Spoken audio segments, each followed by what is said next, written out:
Mesdames et messieurs, bonjour. Soyez les bienvenus sur notre rencontre où nous allons parler à propos des premiers pas que vous allez faire en utilisant la plateforme pour la première fois. Je m'appelle Artem et je suis de la part d'équipe de marketing et aujourd'hui je ferai tout mon possible pour vous expliquer les fonctionnalités principales de SE Ranking. Aujourd'hui, nous allons parler à propos de la création de votre premier projet, à propos de comment on peut suivre votre classement ainsi que le classement de vos concurrents, comment vous pouvez surveiller les campagnes de la concurrence, comment vous pouvez faire l'audit de site web, comment on peut examiner le profil de lien de retour, ainsi que les autres instruments de notre outil.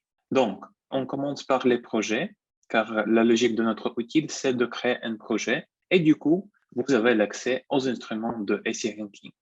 Donc, comme j'ai déjà dit, on commence par les projets. Et ici, avec les projets, il y a quelques pas nécessaires que je dois faire pour ajouter un site web.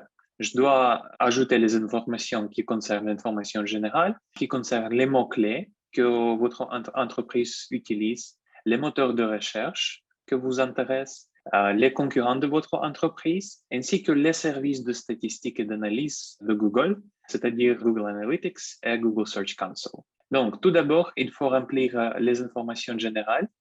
Ici, je dois entrer une adresse de site et choisir le domaine de recherche, ainsi que qui va accéder au projet. Donc, tout d'abord, je dois saisir le URL de site.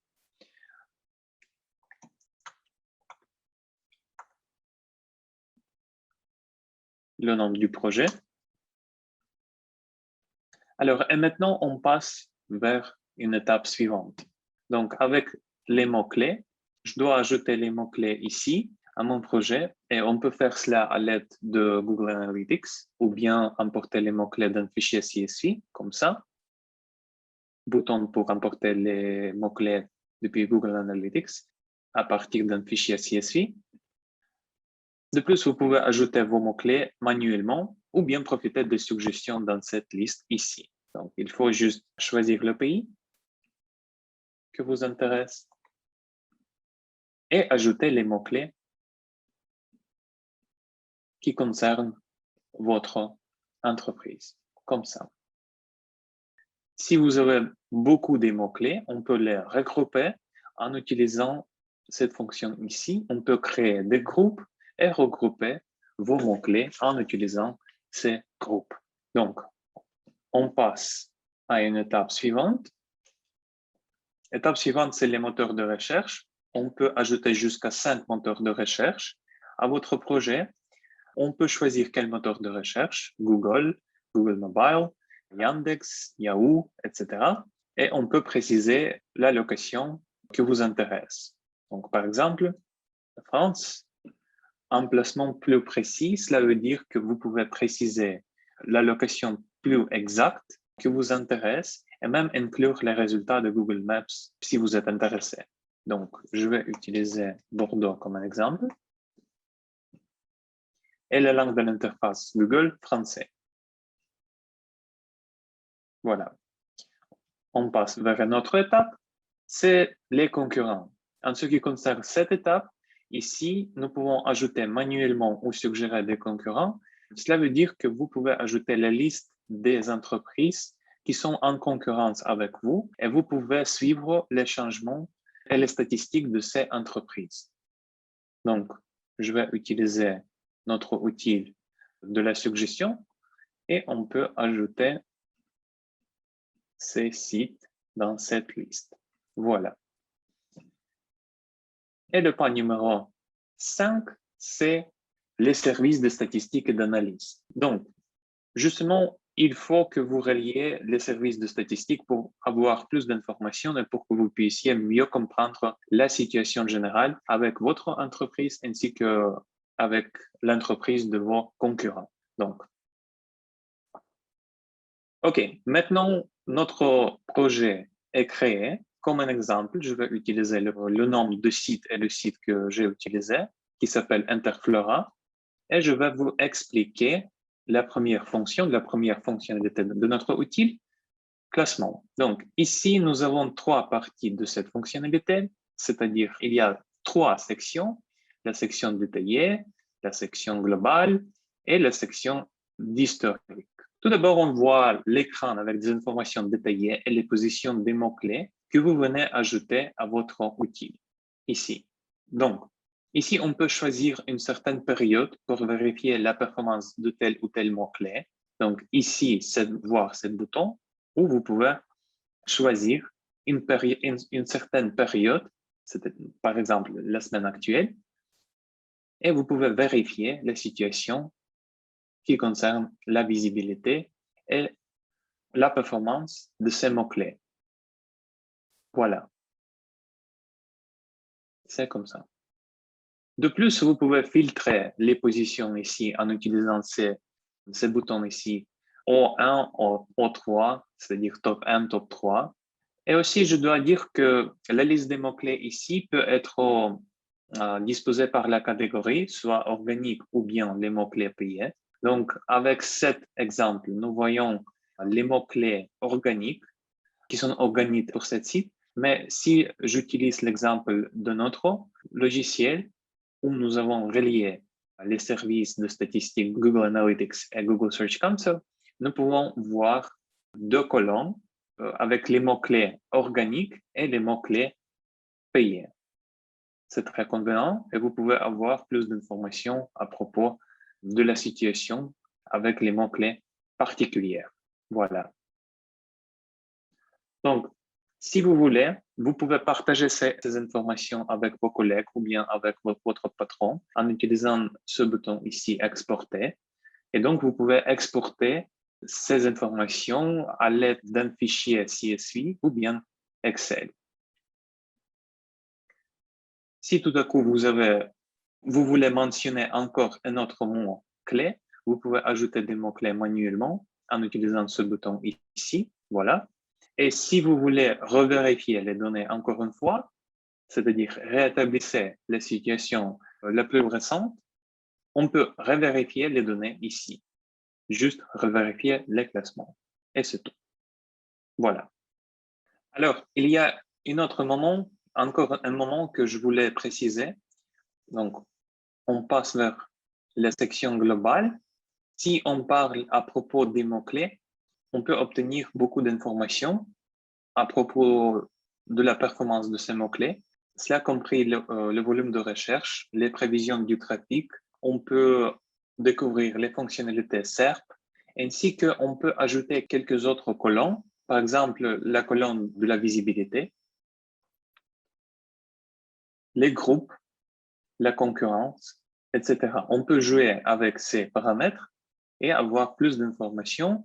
Et comme j'ai déjà dit, toutes ces informations, on peut exporter et partager avec vos collègues ou avec vos patrons en utilisant ce bouton ici. Voilà. Eh bien, on passe maintenant vers analyse et trafic. C'est une section très intéressante. Ici, on parle à propos des statistiques qu'on trouve normalement dans le Google Search Console, ainsi que les aperçus sur votre audience. Comme vous pouvez voir ici, nous avons déjà connecté les services de Google Analytics et Google Search Console. C'est pourquoi nous avons maintenant l'information de l'audience et sa localisation et beaucoup d'autres informations très intéressantes. Voilà. Mais n'oubliez pas qu'on peut choisir une certaine période que vous voulez analyser, ainsi que comparer l'une à l'autre. Voilà. Ici, la section des périodes, et on peut comparer ces périodes-là ici, en utilisant ces fonctions. De plus, on peut exporter ces données comme le fichier PDF ou CSV ou bien Excel en utilisant ce bouton. Voilà. Vous pouvez choisir si vous voulez exporter toutes les données ou juste les données de l'audience ou bien les informations de l'actualisation, etc. C'est très convenable. Voilà. Bien sûr, il y a les paramètres. Donc, si vous voulez déconnecter votre compte de statistiques, vous pouvez faire cela ici. Alors, je crois que maintenant, nous pouvons passer à la partie de mes concurrents. Donc, je vais choisir le projet Interflora et nous allons voir les concurrents de cette entreprise. Voilà. Donc, ici, nous pouvons voir que cette fonctionnalité est divisée en trois parties principales. qui s'appelle les concurrents ajoutés, les concurrents SERP et le score de visibilité. Donc, en ce qui concerne les concurrents ajoutés, nous pouvons voir ici les informations sur les entreprises que nous avions ajoutées auparavant. De plus, on peut voir les informations supplémentaires telles que la position moyenne du telle ou telle entreprise, la prévision de trafic pour chaque entreprise, la visibilité de recherche, etc. Donc, on peut voir aussi toutes les augmentations et tous les chutes qui concernent ces positions, ces moments. Et c'est très confortable pour vous parce que vous pouvez toujours exporter cette information en utilisant ce bouton ici. Comme vous pouvez deviner, on peut exporter cela dans le fichier CSV ou bien Excel. Ce qui concerne la partie concurrence SERP, ici, nous pouvons voir l'analyse complète de SERP pour chaque mot-clé et on peut voir la position de ces sites où nous pouvons trouver ce mot-clé. Par exemple, nous pouvons voir que le mot-clé anniversaire, par exemple, nous voyons les sites avec ce mot-clé et nous pouvons voir les changements de la position de site où ce mot-clé est utilisé. On peut préciser la localisation, on peut préciser si nous voulons vérifier cette information sur le domaine ou bien l'URL. Et bien sûr, on peut choisir quelle date nous voulons suivre. Donc, je vais utiliser moi en cours, oui, et cliquer appliquer. Voilà, c'est comme ça. En ce qui concerne le score de visibilité, ici, on trouve tous les sites que vous pouvez trouver en utilisant vos requêtes. En d'autres mots, à l'aide de cet instrument, vous pouvez estimer le progrès SEO de votre site en comparant votre site avec les sites de vos concurrents. On peut obtenir plus d'informations sur chaque point, il faut juste cliquer. Donc, on peut cliquer ici et nous voyons le lien concret. Voilà. Généralement dit, nous voyons ici le score de visibilité, Alexa, le classement du site Alexa, la quantité de liens de retour et les domaines référents. Si vous voulez, vous pouvez choisir la date exacte, le jour exact et avoir l'information sur ce jour-là. Voilà. D'accord. Maintenant, nous pouvons parler du plan d'action marketing, de la fonctionnalité plan d'action marketing. Plan d'action marketing, c'est la checklist avec des actions recommandées pour vous, pour que vous puissiez améliorer la position de votre site, de votre entreprise sur le web. C'est tout simple que cela. Ici, nous avons deux parties principales. La première, c'est la liste des choses à faire, c'est-à-dire les actions concrètes que vous devez faire, que vous pouvez faire, pardon. Et la deuxième chose, c'est le répertoire des entreprises. C'est le répertoire, les catalogues, disons comme ça, où vous pouvez potentiellement ajouter votre entreprise et améliorer vos ventes et améliorer votre présence digitale sur le web. Voilà. Eh bien, maintenant, nous pouvons passer vers la section de l'audit de site web. L'audit de site web, dans SEO Ranking, c'est une fonctionnalité qui vous permet de trouver les erreurs techniques et mieux comprendre si vos sites sont bien optimisés. Le premier atout de notre audit, c'est la vitesse de travail. L'audit de SEO Ranking peut vérifier 1000 pages environ en 2 minutes, juste 2 minutes. Ici, dès que vous obtenez les erreurs, vous obtenez les conseils pour les corriger. Donc, dans cette fonctionnalité, nous avons quelques parties. Ce sont la partie globale, rapport d'erreur, page crawlée, ressources trouvées, liens trouvés, etc. Tout d'abord, je veux parler à propos de ce que je vois maintenant sur mon écran. Donc, nous voyons ici des infographies que nous pouvons faciliter le processus de mieux comprendre la situation avec notre site. Il y a certains moments qu'on peut améliorer. Donc, plus bas, nous voyons les stades du domaine, les indexations des pages et des autres informations qui concernent l'état technique de notre site. Donc, eh bien, peut-être la partie la plus importante, c'est les données de Core Web Vitals ici. car ils comprennent les données sur la vitesse du téléchargement de contenu, l'information sur le temps de réponse qu'un site a besoin, et bien sûr, c'est toujours l'information sur la stabilité visuelle du site. N'oubliez pas que vous pouvez générer le sitemap ici. On peut télécharger le rapport directement sur votre ordinateur ici, et on peut partager le rapport de l'édit avec votre collègue ou avec votre patron en utilisant ce bouton ici, et on peut préciser quels sont les paramètres de votre rapport. Voilà. Bien sûr, je n'ai pas encore mentionné que vous pouvez profiter d'un rapport actuel ou bien comparer ce rapport actuel par rapport à un autre rapport. Bien sûr que je n'ai pas encore mentionné que vous pouvez profiter de rapports actuels, mais si vous voulez, vous pourrez redémarrer le dit et profiter des résultats les plus précis et les plus récents. Voilà. Alors, si nous parlons des autres parties de cette fonctionnalité, il faut parler du rapport d'erreur parce que ici, nous voyons les données, nous voyons l'analyse complète de tous les moments techniques sur votre site, c'est-à-dire crawl, code HTTP, le titre, contenu en doublon, description, fonctionnalité, tout ça. Et ici, nous voyons chaque moment avec description. Et pas seulement avec description, mais avec une action recommandée. Voilà. C'est très convenant et vous pouvez toujours comprendre qu'est-ce qui se passe avec votre site du point de vue technique. Voilà. Comme vous pouvez voir, cette analyse comprend les erreurs, les avertissements, les notifications et les vérifications réussies. Ensuite, on passe vers les pages crawlées. On peut voir quelles sont les pages crawlées. On peut voir les pages référentes, les problèmes trouvés sur chaque page. On peut voir les erreurs, les avertissements et les notifications pour chaque page de votre site. Et on peut exporter cette information si vous le voulez. Voilà.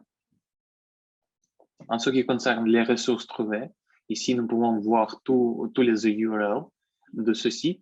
Nous voyons ici les données qui concernent les moments spécifiques de chaque URL, qui concernent l'image, CSS, JavaScript, etc. Et finalement, je veux parler de liens trouvés, parce que les liens trouvés, c'est une autre partie de cette fonctionnalité qui possède des informations sur les liens trouvés internes, externes. Voilà. Alors maintenant, je veux parler à propos d'une autre fonctionnalité de notre logiciel qui s'appelle le suivi de liens de retour ou autrement dit, les backlinks. Donc ici, nous pouvons voir les données sur les backlinks, sur les liens de retour. Comme un exemple, je vais utiliser compte de SERanking parce que, bien sûr, nous n'avons pas l'accès aux données de Google Analytics de Interflora. Et donc, suivi de liens de retour. Et nous voyons ici les statistiques et les données très intéressantes, telles que la quantité de liens de retour, quantité de domaines, texte, date, crash, quantité de pages, etc. Ce qui est peut-être le plus intéressant, c'est la comparaison des liens de retour nouveaux et perdus et la quantité de liens de retour sur le calendrier. Oui, nous pouvons voir quelle est la quantité en perspective, en rétrospective, ce qui est très intéressant pour chaque entrepreneur. Voilà. Et bien sûr, vous pouvez trouver, vérifier des liens de retour ici en utilisant cette fonctionnalité ici. Alors, imaginons que Interflora, c'est notre concurrent pour le moment. Je veux vérifier et trouver les données sur ces campagnes digitales, sur ces campagnes publicitaires. Donc, pour ça, vous avez cette fonctionnalité ici qui s'appelle la recherche concurrentielle. Je dois taper interflora.fr et nous pouvons voir les informations très intéressantes, actuelles pour les pays différents. Donc, nous pouvons voir pas seulement les informations actuelles pour la France, mais pour États-Unis, Royaume-Uni, Belgique, etc., ce qui est très convenable. On peut voir la quantité de trafic. C'est un nombre estimé de clics que le site examiné obtiendra sur Google. On peut voir le trafic payant. Comme j'ai déjà dit auparavant, on peut voir tous les chutes et toutes les augmentations sur presque après chaque chiffre. On peut voir l'infographie qui permet de comparer les situations dans 6 mois, dans une année, etc. On peut voir quels sont les mots-clés organiques pour cette entreprise. Et cela vous permettra d'améliorer votre noyau sémantique parce que vous pouvez consulter le rapport détaillé et vous serez dans la fonctionnalité qui s'appelle la recherche des mots-clés. On va parler à propos de cette fonctionnalité un peu plus tard. Ici, nous voyons ici la répartition des classements des mots-clés organiques qui vous permet de voir les résultats des moteurs de recherche. Concurrents organiques, c'est une autre partie de cette fenêtre. Et aussi la répartition des concurrents organiques. Voilà. De plus, vous pouvez voir les statistiques et les données sur le trafic payant, ce qui est très intéressant parce que vous pouvez vous inspirer à promouvoir de nouveau votre entreprise en utilisant les idées que vous pouvez trouver ici parce que vous pouvez même voir la publicité de vos concurrents et voir comment cela fonctionne au cours du temps. Voilà. Je trouve ça magnifique. OK. En ce qui concerne la recherche concurrentielle, c'est presque fini. Je veux parler encore une fois à propos de la recherche des mots-clés. C'est une autre fonction qui vous permettra d'élargir votre noyau sémantique et améliorer votre quantité SEO. Donc, je vais juste utiliser comme un exemple le mot-clé fleur et nous pouvons voir les données très intéressantes telles que la difficulté, c'est-à-dire si c'est possible d'écrire un matériel qui contient ce mot-clé, promouvoir ce matériel et mettre en ligne ce matériel. Nous pouvons voir le volume de recherche, le CPC, les idées différentes des mots-clés et les résultats de la recherche organique pour ce mot-clé. Voilà. Si vous voulez, vous pouvez vérifier cette information pour une période différente et vous obtiendrez plus d'informations sur ce mot particulier sur une autre période. Voilà. Si vous voulez analyser votre groupe des mots-clés, vous pouvez ajouter-les manuellement ou bien ajouter-les à l'aide d'un fichier TXT ou bien CSV.